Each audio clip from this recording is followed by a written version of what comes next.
24-25 season is in the books, but there's no rest for our senior insider, Charania, breaking NBA news late into last night. Now, two-time NBA champ Jrue Holiday is headed to Portland. Shams, what more can you tell us about the deal? Chiney, for the Portland Trailblazers, this is an aggressive swing to build on what was a top 5 transition defense in the second half of this past season. And for the Celtics, this is the start of a very busy offseason. It's about getting out of the second apron and getting breathing room with the cap, given that Tatum could miss a significant part of next season. And so getting significant luxury tax savings has been a focal point. And right now, the Celtics are engaged in trade talks around several key players on their roster. I'm told the Celtics are discussing Kristaps Porzingis trades specifically with several interested teams in both conferences. Anfernee Simons, they just acquired him from Portland as well, along with 2 second-round picks. He could also get interest on the open market. Now, listen, there are 2 big players as well in Jaylen Brown and Derek White. They're going to get serious interest and offers on both of them as well. And the Celtics, I'm told, prefer not to trade Derek White and Jaylen Brown, but depending on how those offers get, could they consider a deal? That's what a lot of team executives are waiting to see. Very interesting. You said you expect the Celtics to be pretty active. What team should we be paying attention to before tomorrow's draft? Well, in the lottery, I think Washington and New Orleans I would look at as movers and shakers in this. You have teams like Utah, Philadelphia as well.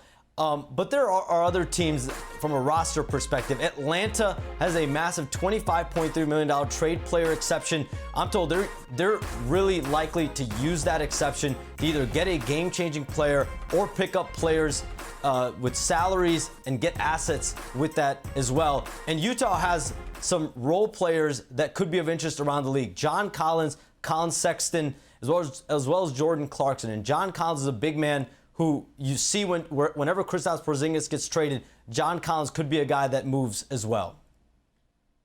By this time tomorrow, we'll be very close to knowing what those teams will be doing. Thank you so much for stopping by, Shams. Team No Sleep over there, we got you. Now that the Blazers have Jrue Holiday in the fold, they add him to a team that was playing some really good hoops down the stretch. The Blazers were 25-25 after January 1 and were 6th in defense during that stretch. And if you think about it, they have a lot of young stars that they're trying to build around. And here's the squad, the brain trust of Brian Windhorst, Bobby Marks, Kendrick Perkins, NBA champion. This is our first show in the new Hudson Studios. It's pretty nice. Bobby told us he had a pork chop, which is nice. Cafeteria is great. And the temperature in this 100-degree day is perfect in here tonight. Yes, yeah, the temperature is good. But what is the temperature right now in Boston? I think that was part one. I think we're going to see a series of moves from the Celtics here. The goal is to get under this second apron to give themselves some flexibility to make some trades. Potentially unfreeze their pick in 2033. Jrue Holiday is number 1. We're going to keep an eye on Kristaps Porzingis, $18 million below that threshold. It's going to be a combination of moves if they're going to want to get under there. Perk, you're a former Celtic. What did you think of losing a guy that was truly a championship piece in Jrue Holiday, but now you're adding a three-point shooter, which sort of fits the way that this team has been the last few years? Well, I mean, I look at Jrue Holiday like an exotic car, right? Exotic car rental. You rent him out, you know he's going to come give you the flash, whether you want to pick a Urus or a Lambo, and that means you got a championship. They paid him his money, and now he's going off to his next destination. But I love the pickup of Anthony Simon. I'll tell you that much, especially with Jason Tatum being out. Anthony Simon is how old, Bobby? 27? 26. He's 26, so he's right in the age group with Jaylen Brown and Jason Tatum, and he's a guy that could be a second option to Jaylen Brown because he could put the ball in the basket. We know that. You know, I hear a lot of people criticizing, oh, he was one of the worst defensive players in the league last year. Well, that changes when you get to Boston, right? That culture, because they're going to call you out. It's a lot different playing for the Portland Trail Blazers and playing for the Boston Celtics. When you arrive in City of Champions, you know what I'm saying, it's accountability there. You know what I'm saying? The media going to hold you accountable. We watched Sam Hauser, Peyton Pritchard slide those puppies on the perimeter. He's going to pick up their identity. He's going to be a great fit for the Celtics. Now, outside of those two teams, Boston and the Blazers, what does this say league-wide, this move? Man, is there an arms race in the Western Conference right now? You look at what's happened in the East, you've got 3 teams that are dealing with the fallout of Achilles tendon tears, where they're beginning to maybe thinking about taking their teams down a little bit. This is a move in Boston I don't think we see if Jason Tatum is fully healthy. Meanwhile, in the West, the Trailblazers, yeah, they were 25-25, but are they even they're fighting to be a play-in team. And they just took on a 35-year-old with $100 million left on his contract while they're for sale. Their team is for sale. They just took on a $100 million contract and paid 2 second-round picks and a quality young player for the luxury of it. So the Western Conference, you look at what Houston's done, you know that the Lakers are going to try to upgrade their roster in the next few days. You know the Clippers are trying to upgrade their roster. You already have quality teams in a bunch of different places, and you got Utah announcing they're not taking anymore. I mean, you got 14, 15 teams who think that they're going to be able to make the playoffs next year, while in the East, there's teams are moving up in the odds just because they're not having injured players. Yeah. So it's a credible dichotomy between the East and the West right now. Love that word, dichotomy. Okay, but Bobby, if you think about this, what does this move mean for the league as well? When you think about the moves, this was the news yesterday, but what are the news that we can expect today? Well, I think we're going to keep an eye on Kyrie Irving in Dallas just because he's got a $43 million player option. It's exercisable by 11:59 p.m. Eastern tonight, so we're a little bit of in a holding pattern. I think it's important regarding Kyrie because does he opt into that contract? Do they sign him? Does he opt out and sign him to a new contract? Because remember, he's not going to be starting the season. They're going to need to get some type of replacement. By taking a little bit less, that opens up some flexibility to do so. So I have my eyes on Kyrie Irving for the rest of the day. So I got a question. I'm sitting here with Wendy, Shanae, and Bobby, and I really got a legit question. We're watching a lot of teams have new owners. Like, what's going on? We're watching the Portland Trailblazers, they're for sale. Obviously, Mark Cuban just sold the Dallas Mavericks. Jeannie Buss selling the Los Angeles Lakers, the Boston Celtics, the Charlotte Hornets. What the hell is going on? Right? What's happening? Business is good. Well, there's a couple of reasons. One, there's a brand There's a brand new $77 billion media rights deal that is about to come into effect that's going to guarantee team revenues for the foreseeable future. Also, the sale of the Celtics and the sale of the Lakers has increased everyone's value in the league. So that makes you think about wanting to sell. Yeah, basically. Go ahead, Bobby. And the one thing real quick is that certainly when you own a team, the goal is always just to break even.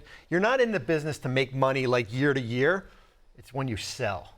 It's when you sell is when you cash out big time. Yeah, generationally. Yes, 2 minutes ago, Shams told us to watch out for the Pelicans and the Wizards. We've got some breaking news. The Pelicans are trading C.J. McCollum, Kelly Olynyk, and a future second-round pick to the Washington Wizards for Jordan Poole, Saddiq Bey, and the number 40 pick, his sources tell ESPN. What do we think, guys? Well, I'm crunching a little numbers right now. Listen, I think for Washington, you get off Jordan Poole and Saddiq Bey had 2 years left on their contract. They take on the expiring contracts of C.J. McCollum and certainly Kelly Olynyk. I look at it from the Wizards' perspective. It frees up a ton of playing time for their young players. They potentially could be a player in the summer of 2026 as far as where they go. The goal for Washington is to retain that pick also. That's important. So last year, the Wizards were one of the worst teams in the history of the NBA through the first two-thirds of the season. They since have wanted to get grown-up veterans in there. They traded for Marcus Smart. They traded for Chris Middleton. Now they trade for C.J. McCollum. They're clearly wanting those veterans to mentor their young players and maybe not be the worst team in the league anymore. No, I'm with you. And I think the underrated part for us, the Pelicans, I know they get Jordan Poole, but Saddiq Bey, that's underrated, right? You watch around the league and we watch these NBA finals, and again, the most important position in the NBA is the wing position. So you get a guy that can shoot, he's hard-nosed, and I believe Troy Weaver had him That's down exactly there in right. Detroit. Yeah. That's exactly what I'm saying. We haven't seen him in a year because he's coming off that injury. Right. So Troy Weaver was in Washington. He took Joe Dumars' top lieutenant role in New Orleans, and immediately we have Washington players coming to New Orleans. Yeah, interesting. You know, we were warned. NBA draft in active time. Let's go coast to coast, catching up on other top prospects. Dylan Harper, projected number 2 pick in our ESPN mock draft. He actually threw out the first pitch at Yankee Stadium on Sunday. This has to be an incredible moment for a kid from Jersey. That's really special. Brian, he seems like a lock to go to San Antonio right now. How does he fit alongside D. Fox, Stephon Castle, and of course, free agent Chris Paul? There are only 2 locks in this first round of this draft. One is Cooper Flagg going 1, one is Dylan Harper going 2. They didn't even bring anybody else in, Bobby, I don't even think. And you say, well, they've got Castle, they've got De'Aaron Fox. How does another guard fit? They believe that he does fit because I don't think they considered almost anybody else for this pick. We're going to have to watch how it plays out, but they are very high on Dylan Harper. They didn't even consider trading this pick when there was a lot of interest in it. Oh, very, very interesting. VJ Edgecombe, though, out of Baylor, is projected to go number 3 to the Sixers. That's assuming that they keep the pick, Bobby. So should the Philly draft or should they trade the pick? I would move back. I just look at VJ, and he's a terrific player in this tier 3 of players here. I think if you can move back, but not out of the top 7, and pick up an additional maybe future first, I think I would be looking at something like that. That's not a bad move. And to your probably favorite player, Perk, Trey Johnson is projected to go 7 in the latest mock draft. Perk, what do people need to know about this kid from Texas, and who does he remind you of? That he can shoot the hell out of the damn basketball, arguably the best shooter in this draft. When I look at him, his game to me mimics Chris Middleton. He's legit 6'6", could put the ball on the floor enough to be able to create separation to get his shot off. He's excellent moving without the basketball, and he is a killer. He wants to win, ultimate competitor, and he's ready to play now. There's also been a lot of conversation about Ace Bailey, who has fallen out of the top 3 in the mocks, but is clearly an elite talent. It hasn't been reported that he's visited any NBA teams before the draft. But Bobby, how do you, as a front office member, evaluate under those circumstances? You evaluate him based on what he did at Rutgers. You know, the individual workouts is not going to show you much as far as going 1-on-0 or 3-on-3. If you think Ace Bailey is the 3rd best player in this draft, you take him. Doesn't matter if you came and visited. You had the medicals already for him. Best available. Hey, guys, let's look at ESPN's latest mock draft where Baylor's VJ Edgecombe going 3rd to the 76ers with the initial top 3 projected pick, Ace Bailey, dropping to 6th to the Wizards. Now, another name you need to know, Jeremiah Fears out of Oklahoma. R. Mark Spears sat down with him before the draft. Take a listen to why he thinks he's the best player in this class. Jeremiah Fears with 29 points. I saw that your high school graduation, if you had stayed at high school, was May 24. Sir. Instead, you're preparing for the NBA draft. Like, when you think about that, how amazing has this whole journey been for you? Man, it's been great. Just looking back, kind of seeing all my friends graduating this year and people I grew up with all my life, it's definitely experience, something I kind of had to get over, not being able to kind of graduate and be in the moment. But I mean, I'm getting ready for something better. Jeremiah Fears was supposed to be graduating from high school last month. Instead, he bet on his NBA dream by reclassifying to leave high school early to play at Oklahoma.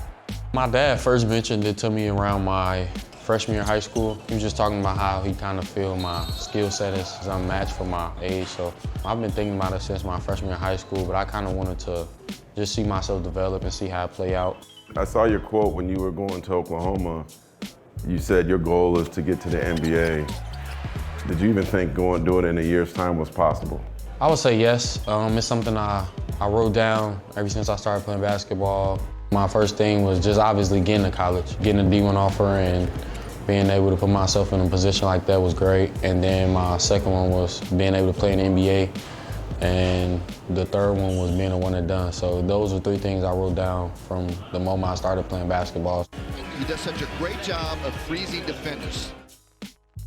Some people make the joke, had no fears, but it's like, it's a real thing. Should they fear you on the court? Yes, for sure. Every time I step on the court, I go out there, compete, play hard, and I'm coming at you. Mike Miller said you're gonna be an all-star in 3 years. Yes, sir. I like it because it's something that he truly believes in and something that I truly believe and I know is gonna happen. So somebody think that highly of you, then you should think that highly of yourself as well. ESPN projected last week that Fears will be taken 7th by New Orleans. In time, this draft sleeper believes that teams passing on him will regret it. I hear you're quite competitive. Yes, sir. I don't hear your name in the top 3. How do you feel about that? Man, upset. There's more work to be done, and whoever goes in front of me, I'm coming for them.